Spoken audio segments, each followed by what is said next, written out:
A mensagem desta noite é uma mensagem simples, é uma mensagem clara. Eu duvido que haverá alguma novidade para qualquer um de nós aqui, nós que conhecemos as Escrituras, que temos familiaridade com o Evangelho. Uma mensagem fácil de se entender, clara. A pergunta é uma mensagem aplicável à nossa vida? Estamos vivendo-a? Muito bem, eu vou fazer a leitura desses 3 versículos e eu peço que você me acompanhe. Aqui em Mateus 28, do verso 18 ao verso 20. Jesus, aproximando-se, falou-lhes dizendo: toda a autoridade me foi dada no céu e na terra. Ide, portanto, fazei discípulos de todas as nações, batizando-os em nome do Pai e do Filho e do Espírito Santo, ensinando-os a guardar todas as coisas que vos tenho ordenado. E eis que eu estou convosco todos os dias, até a consumação dos séculos. Abaixe a sua cabeça, vamos orar. Senhor nosso Deus, pedimos que o Teu Espírito fale conosco nesta noite.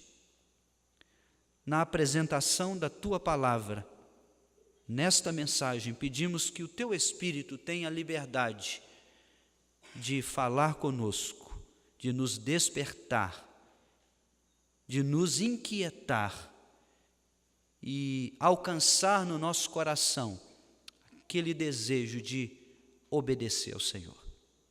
Para a sua honra e glória, ó Deus, é que nós oramos, em nome de Jesus, amém. Irmãos, eu quero falar, debaixo desse tema geral, Cristo para todas as tribos, povos e raças. Eu quero falar hoje à noite sobre o tripé da obra missionária. Falamos tanto na obra de missões, mas eu pergunto, a partir deste texto que lemos, qual é o tripé onde a obra missionária se alicerça? Eu quero introduzir então com uma ilustração. Aparentemente uma ilustração para criança, mas não é para gente grande, é para você e para mim. Disse que havia um país chamado Ratolândia. E é óbvio que na Ratolândia os habitantes são os ratos. E era um país onde os ratos viviam felizes, alegres, até que um dia alguém ameaçou a segurança nacional dos seus habitantes. Um gato. Um gato chegou até a Ratolândia. E muitos ratos estavam sendo devorados pelo gato, o que trouxe uma comoção nacional. Então, o presidente da Ratolândia convocou uma Assembleia Nacional, onde o assunto a ser debatido seria o que fazer com o gato.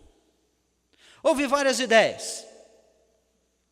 E finalmente alguém disse: eu tenho uma ideia, calem-se, calem-se, vamos ouvir.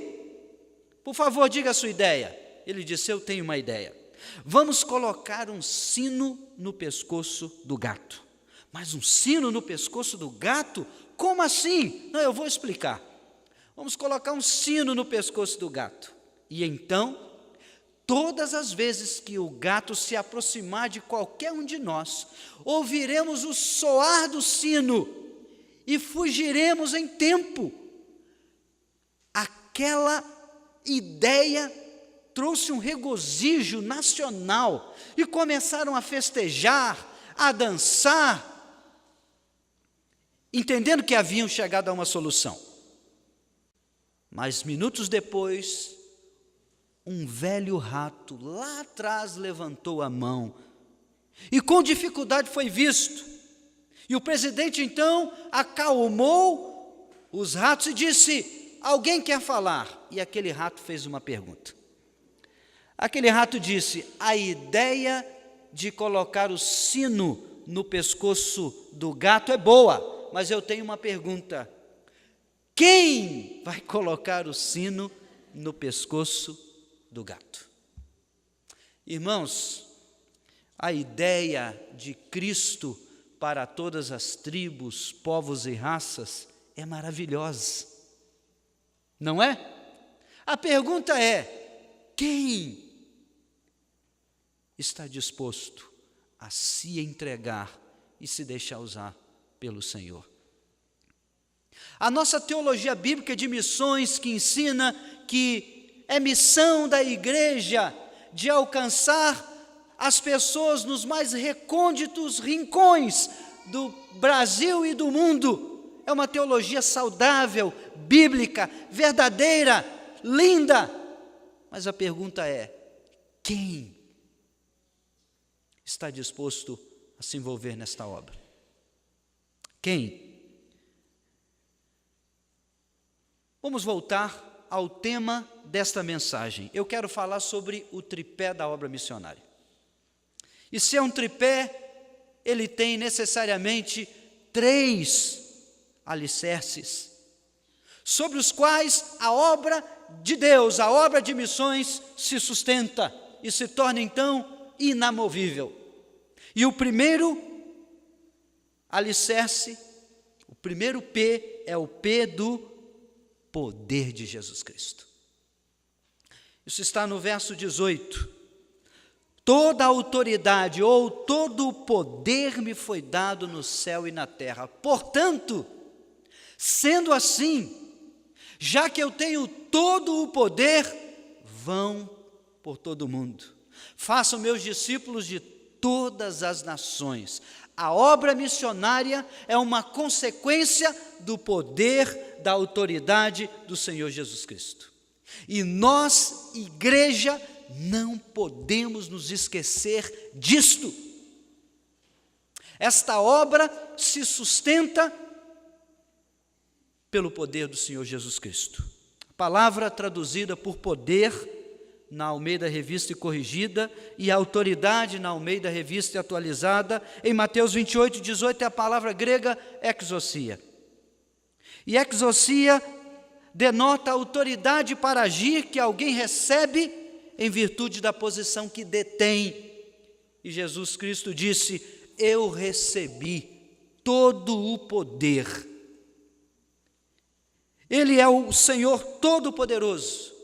E ele declara aqui então a sua autoridade macrocósmica, universal, ao dizer que não havia nenhuma dimensão no céu, nem na terra, que não estivesse subjugada a ele. Ele tem todo o poder, toda a autoridade, e é por isto, e somente por isto, que a obra missionária pode ser realizada. Ela descansa no poder do Senhor. Queridos, o Senhor Jesus sabia que para fazer discípulos de todas as nações, nós, os seus servos, encontraríamos inúmeras dificuldades, barreiras, limitações, problemas, altivez, obstáculos e etc. E por isso, Ele nos certificou, antes mesmo de dar sua grande comissão, para que não houvesse dúvidas de que esta obra é mesmo realizável, é cumprível, por causa do seu poder, da sua autoridade. O poder de Cristo é que faz a obra de missões realizável. Sem Ele, todos os nossos esforços não passariam de meros fracassos. É Ele que potencializa as nossas ideias.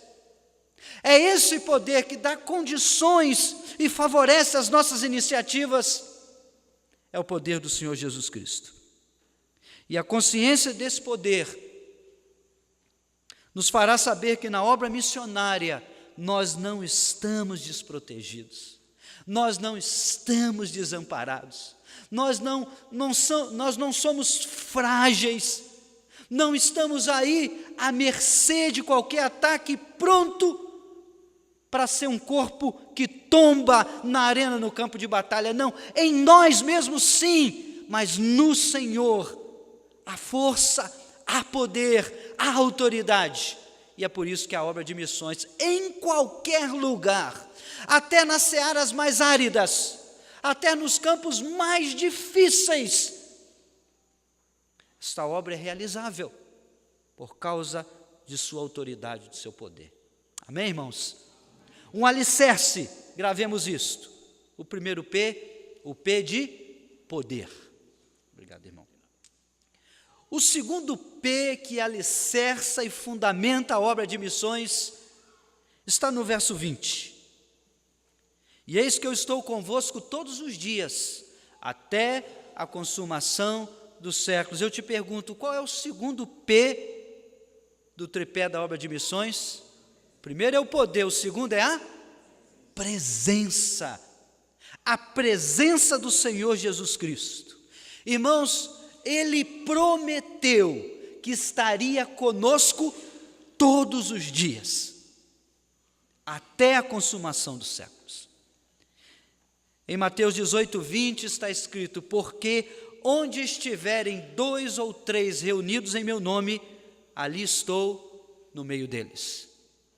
O Senhor disse a Paulo em uma visão em Atos 18, 9 e 10, não temas, Paulo, pelo contrário, nesse momento de grande oposição dos judeus contra você, Paulo, não temas, pelo contrário, fala e não te cales, porquanto eu estou contigo, e ninguém ousará fazer-te mal, pois tenho muito povo nesta cidade. Eu estou contigo. Agora, lembremos novamente, o Senhor Jesus sabia que para a sua igreja, embrionária ali nos seus discípulos, mas estendendo-se a todos nós, Ele sabia que para a sua igreja fazer discípulos de todas as nações, e como Marcos diz, pregar o Evangelho a toda criatura, em todo lugar, o Senhor Jesus sabia que nós viveríamos em lugares de difícil acesso, em pontos geográficos distantes, muitos em isolamento. Ele sabia que os seus obreiros estariam muitas vezes longe dos seus parentes, amigos, de sua igreja enviadora. Ele sabia que não seria fácil. E por isso, Ele nos garantiu. Ele nos certificou de sua presença alentadora.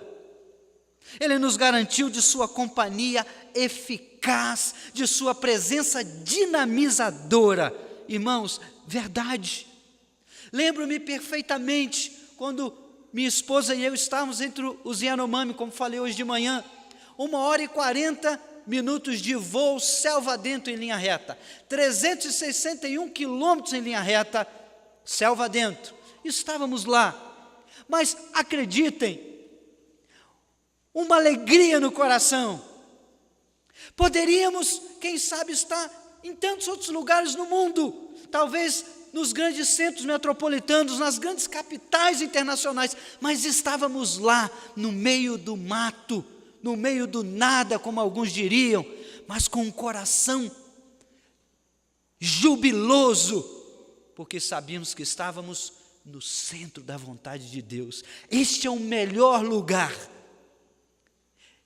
E a presença do Senhor estava lá, animando, encorajando dia a dia. Eu digo a vocês, talvez eu esteja falando para vocacionados, para irmãos e irmãs que já têm a convicção de que o Senhor quer usá-los. Talvez você não saiba onde, talvez você não entenda ainda como, mas já há uma certeza no seu coração. O Senhor já falou comigo, eu sei que Ele quer me usar em sua obra. E talvez alguns aqui ainda receberão essa convicção do Senhor. E quando Ele falar, o seu falar, apesar de silencioso, é ao mesmo tempo retumbante no coração, porque o crente sabe quando o seu Senhor fala com ele. E é importante que você saiba que Jesus não é aquele capitão que manda o seu marinheiro mar adentro sozinho para enfrentar o mar revolto. Não, pelo contrário, Jesus é aquele capitão que vai não apenas junto, mas vai na frente. Vai na frente. Essa é a experiência que toda iniciativa, que todo movimento missionário compartilha, faz um coro, a presença dinamizadora do Senhor Jesus, encorajadora, animadora. Em Deuteronômio 31:8, os ouvidos de Josué ouviram de Moisés estas palavras, e Josué as ouviu num momento marcante de sua vida, onde ele estava prestes a suceder este grande líder que foi Moisés. E Josué ouviu o seguinte, Deuteronômio 31:8, o Senhor é aquele que vai adiante de ti, Ele será contigo, não te deixará, nem te desamparará, não temas, nem te espantes, porque o Senhor é aquele que vai adiante de ti. A presença do Senhor Jesus conosco. Se Deus te chamar para missões, objetivamente para servi-lo integralmente num contexto de missões, não recuse. A presença dele suprirá tudo o que for necessário, desde as saudades dos parentes até aquele ânimo diário e constante que você vai precisar. Quando Jesus diz, vinde, é porque Ele vem nos encontrar. E quando Jesus diz, ide, é porque Ele vai conosco. Walter Knight disse isso. Mas o terceiro e último P da obra de missões. Você pode repetir comigo? O primeiro é o poder. O segundo é a presença. Há um terceiro. Mas vamos fazer uma pequena pausa para reconhecer que esses dois P's dependem exclusivamente do Senhor, aquele que é o dono da seara, e por isso nós sabemos, Ele não vai falhar. Nenhum missionário, em nenhum lugar, em nenhuma circunstância, poderá dizer que o poder do Senhor me falhou, ou a sua presença me desacompanhou. Nenhum. É impossível que isto aconteça. Irmãos, é por isso que a obra de missões é um investimento seguro, e que a igreja realmente deve fazê-lo, porque está alicerçado naquele que não falha. Mas nós temos um terceiro P, e diferentemente desses dois primeiros, este terceiro tem uma questão que exige uma resposta. O terceiro P está no verso 19. Ide, portanto, e fazei discípulos de todas as nações, batizando-os e ensinando-os o processo de fazer discípulos. Alguém quer arriscar o terceiro P? Poder, presença e a nossa participação. A nossa participação. Notemos, irmãos queridos, que se Ele quisesse, Ele poderia fazer diferente. Mas aprove a Deus, na sua escolha soberana, de usar a pessoas como você e eu. Eu tenho todo o poder e a minha presença dinamizadora também está empenhada nesta obra, mas tem uma coisa, eu decidi usar você. Portanto, vão por todas as nações e façam meus discípulos. Missões não é tarefa ou responsabilidade de missionários apenas. Eu sei que vocês não são dos tais, mas acreditem, existem muita gente no contexto da igreja do Senhor Jesus que ainda pensa que esse assunto de missões é coisa de missionário, é coisa de pastor, é coisa de evangelista, é coisa de obreiro. Ele, um crente, ele não tem nada a ver com isso. Mas está tão claro aqui a nossa participação. Missões é uma tarefa da igreja do Senhor Jesus Cristo.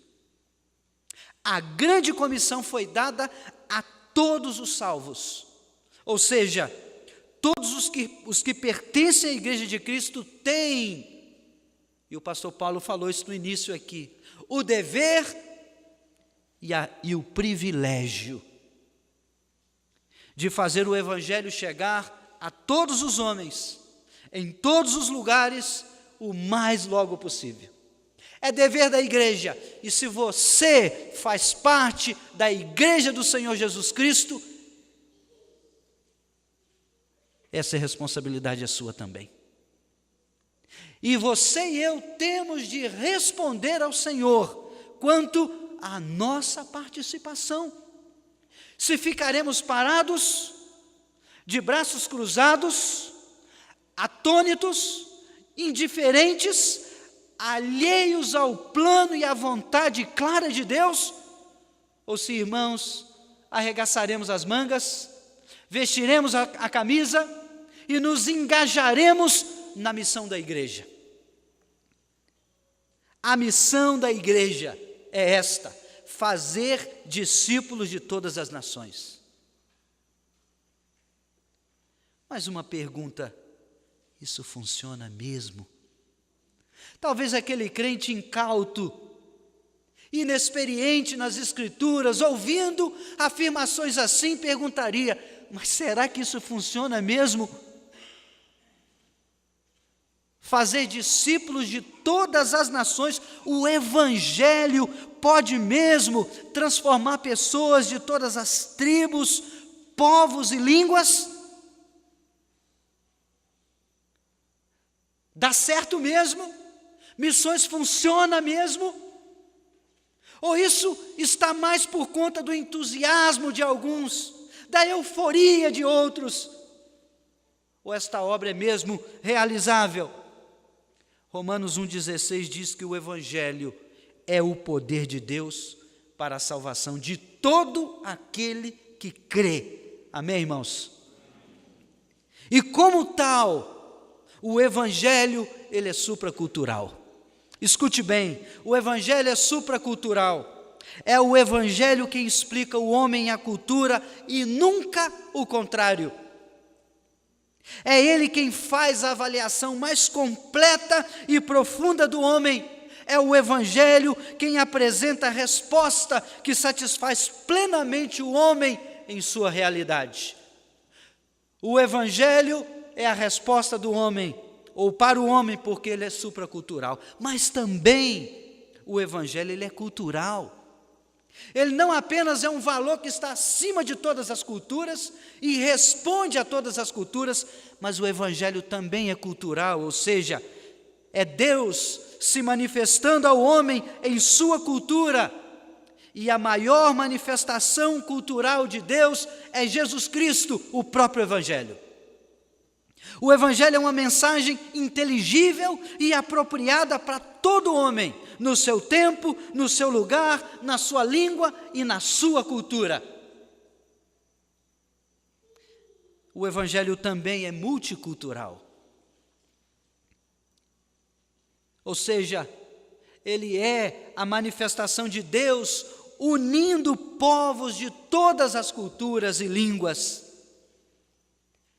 É essa igreja multicultural que tem uma só língua e um só coração, que na sua diversidade étnica e linguística celebra a unidade. Somos um corpo em Cristo, porque o Evangelho nos uniu. E finalmente, a grande comissão é realizável porque o Evangelho, ele também é contracultural. contracultural nesse sentido. Ao mesmo tempo que o evangelho se insere na cultura, porque ele é cultural, ele também a transforma.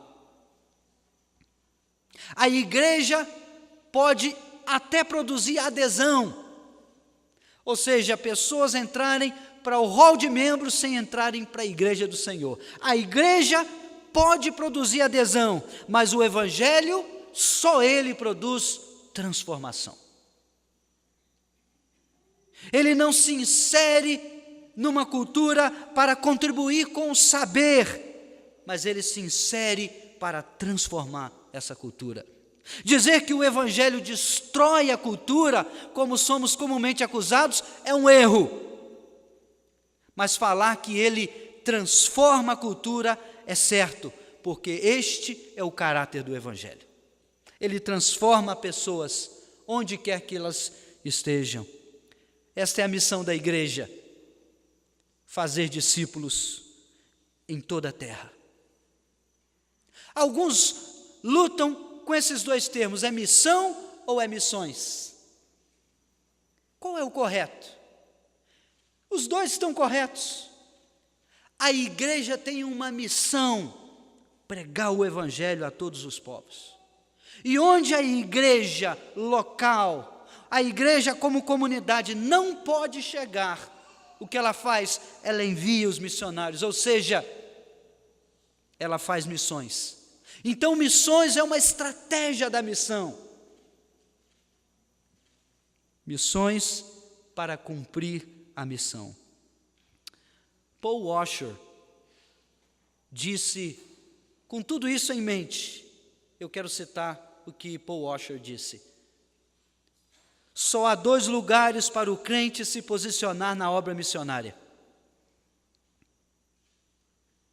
Ou você desce pela corda, e aqui há uma ilustração de ir em busca daquele que está perdido no abismo do pecado sem Deus.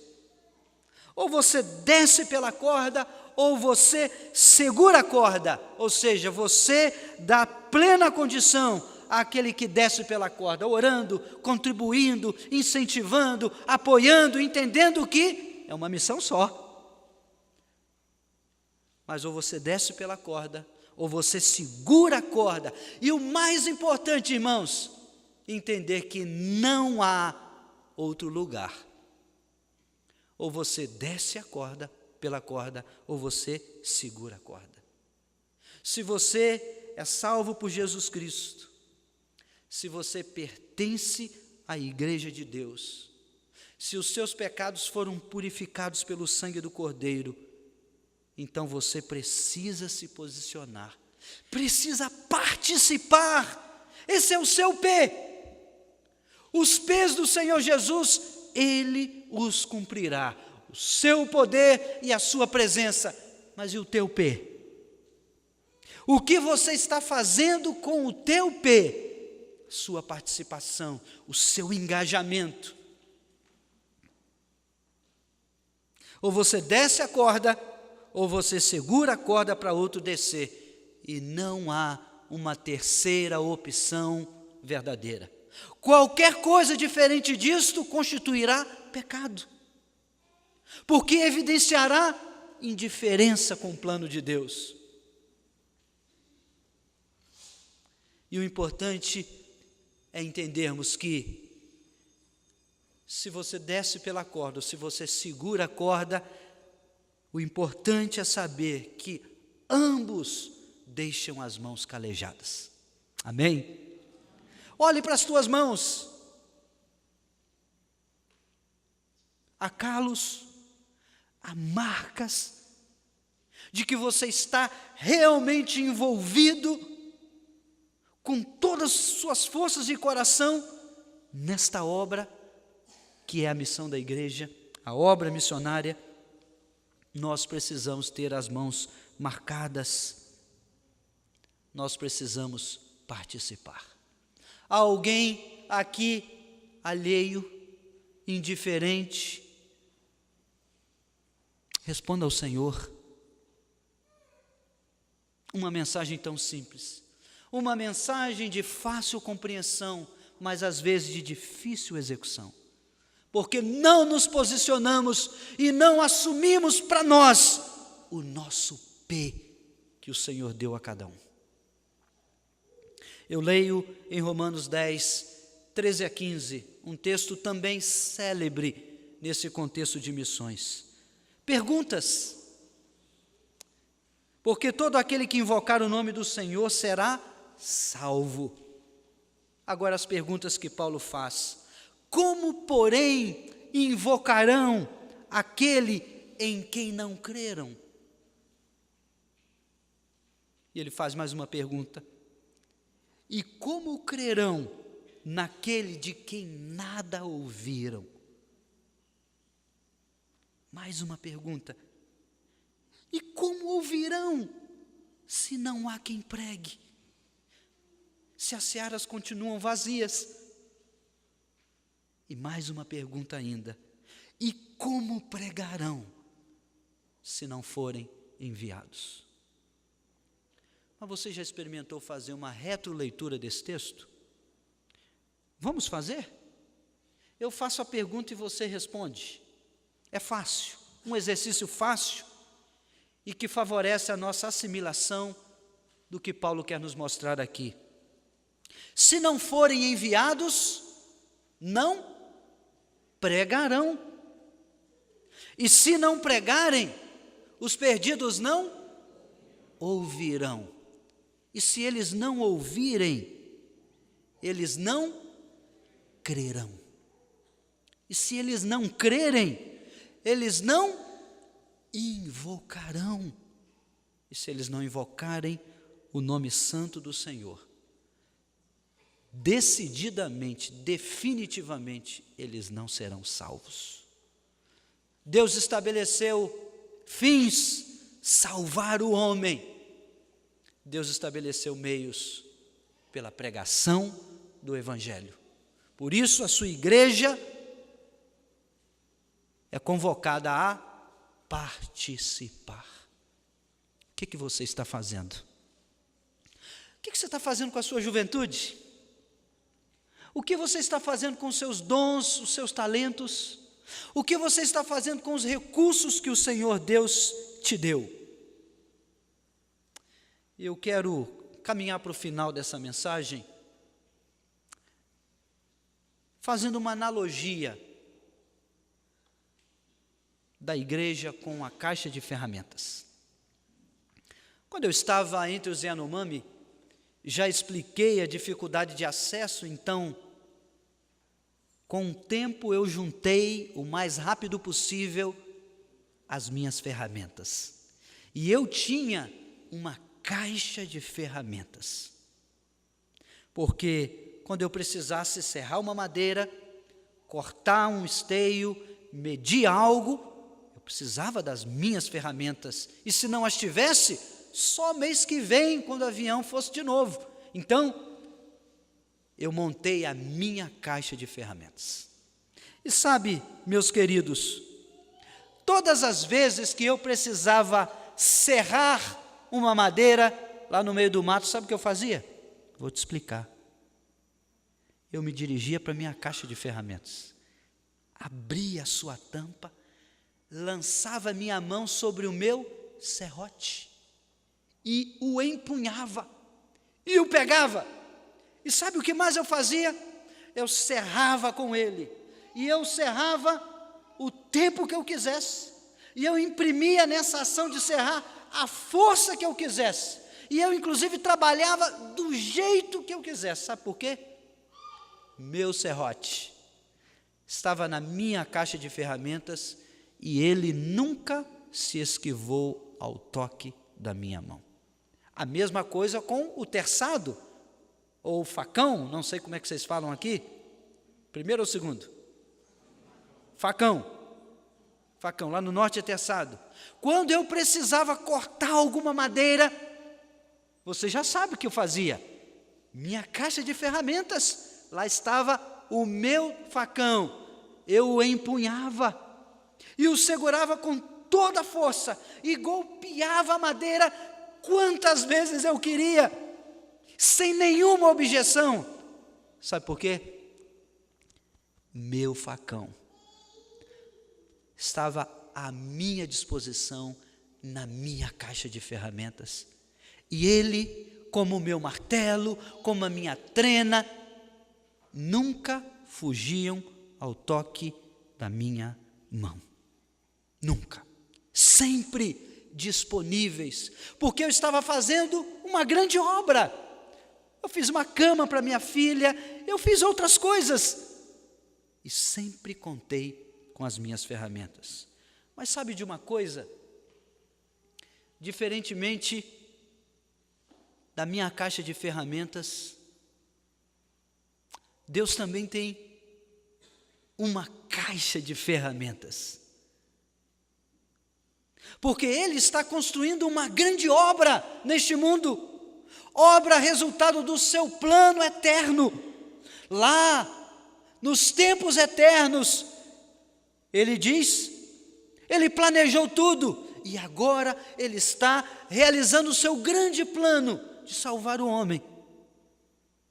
E neste grande trabalho, nesta grande obra, Deus também tem uma caixa de ferramentas. E a caixa de ferramentas de Deus é a sua igreja. É a sua igreja. Mas como eu disse antes, diferentemente das minhas ferramentas, as ferramentas de Deus têm a incrível capacidade de se esquivar ao toque de sua mão. Era de se pensar, Deus, o Senhor, o soberano, Ele quer realizar uma obra, por exemplo, entre os Culina que ouvimos hoje à noite. Um povo marcadamente necessitado do Evangelho. Mas Deus tem uma caixa de ferramentas. E Deus então vai até a sua caixa, que é a sua igreja. E Ele então lança a sua mão para usar aquela ferramenta que Ele conhece. Porque, aliás, cada um de nós tem dons que Deus deu. E Deus sabe como nos usar. No lugar de sua vontade, no tempo de sua vontade. Então Deus quer fazer uso de nossas vidas, mas muitas vezes as ferramentas de Deus se esquivam ao seu toque. Não se deixam usar. Não se deixam usar. Eu vou abrir um parênteses e te contar a ilustração da dona Julieta. Muitos anos atrás, estava pregando na conferência no Instituto Bíblico Peniel, da Missão Novas Tribos, e depois da mensagem, dona Julieta veio falar comigo. Ela disse: pastor, eu ouvi a sua mensagem, e eu quero dizer para o irmão, Deus me chamou, e quando eu era jovem, eu entendi, eu sabia que Deus queria me usar no campo missionário, mas pastor, eu desobedeci. Me envolvi com um homem que não tinha a mesma convicção que eu. Casei-me com ele e a minha esperança de servir a Deus no lugar de sua vontade se foi. Agora, pastor, eu faço de tudo o que o senhor pensar na minha igreja. E ela foi listando como o seu trabalho é laboroso para o Senhor. Mas ela me disse: eu sei que apesar de fazer tudo isto, eu não estou servindo no lugar da vontade de Deus. E sabe o que chamou minha atenção? Olhando para ela, olhando para o rosto de dona Julieta, as marcas indeléveis do tempo. O seu rosto enrugado. Uma prova contundente diante de mim de que o tempo passou. Meu irmão, você não tem a vida toda. Você não tem todo o tempo do mundo. O tempo de se entregar ao Senhor, de se deixar usar, de obedecer, de participar, é hoje. É hoje. Não fica procrastinando, talvez seja este um dos grandes pecados da igreja do Senhor, o deixar para depois. Só que tem um negócio, o depois não existe, nem o amanhã. Se Deus está falando com você hoje, o amanhã já será tarde demais. Mas eu quero fazer ainda uma consideração final, voltando a esta analogia.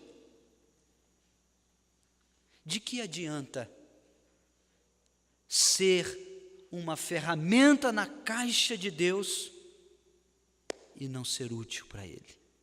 É bom estar lá, mas de que adianta ser um martelo sem cabo, ser um facão sem fio, ser um serrote sem trava que não corta nada? De que adianta ser uma trena cujos números já sumiram? Eu quero te dizer que é uma bênção inexplicável ser parte da igreja de Deus. A salvação é inexplicadamente uma bênção para nós. Mas, meus irmãos, a alegria de servir a Deus, o prazer de se entregar à sua vontade, é um complemento que nós não queremos viver aqui sem. Numa caixa de ferramentas há todo tipo de ferramentas.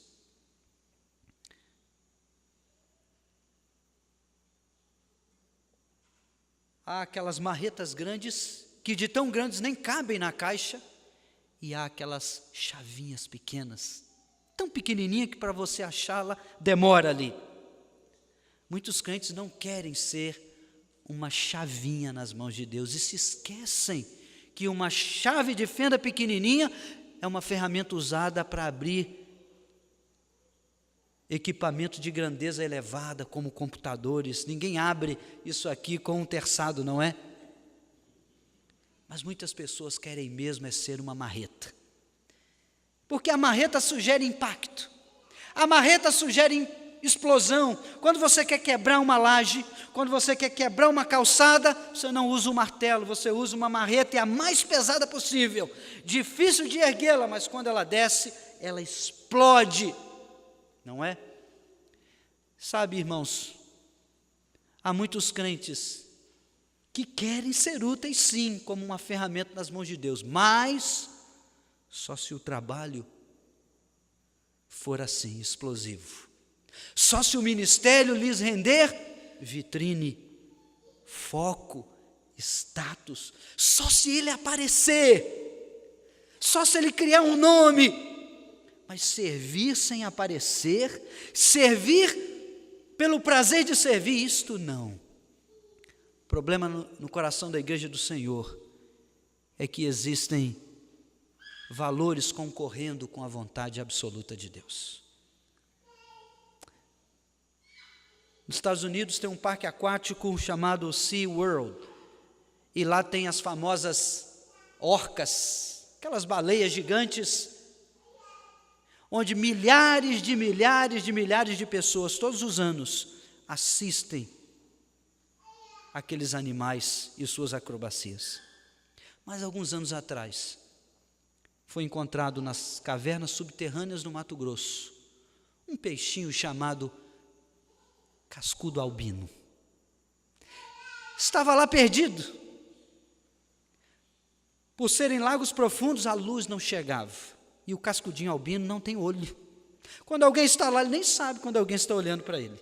Albino, porque não tem luz, então, sem pigmentação. Desprezado, anos, décadas, talvez séculos ali, imperceptíveis aos olhos da sociedade, diferente da orca. Mas sabe de uma coisa?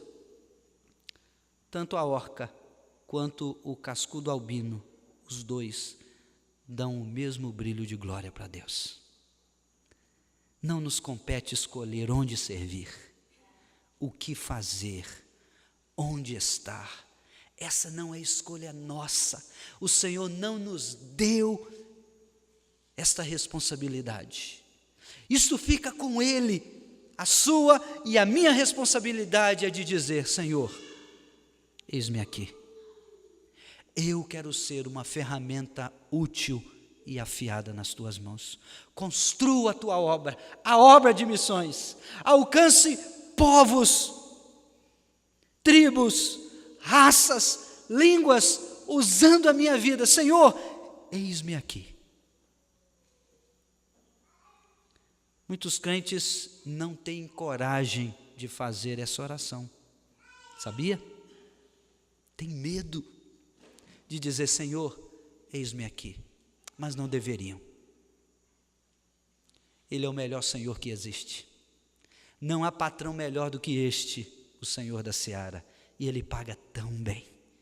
E eu posso dizer com a minha vida, estou servindo a Deus desde os 18 anos, eu olho para trás e eu digo, eu gosto da maneira como Deus dirige a minha vida.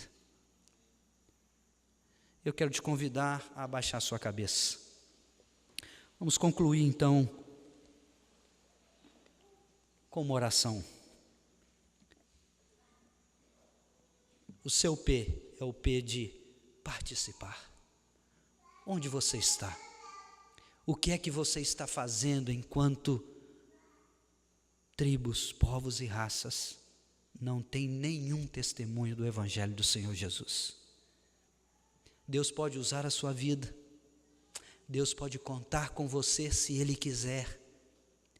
Se Ele quiser te enviar como obreiro dEle para missões, Deus pode contar com você. Há no seu coração um desejo sincero de ser usado indistintamente pelo Senhor. Fale com Deus. A decisão é dEle. O mais importante é que Ele ouça de você: ó meu Senhor, ó meu Salvador, usa a minha vida para a tua glória. Usa a minha vida para a expansão do Evangelho. Conta comigo.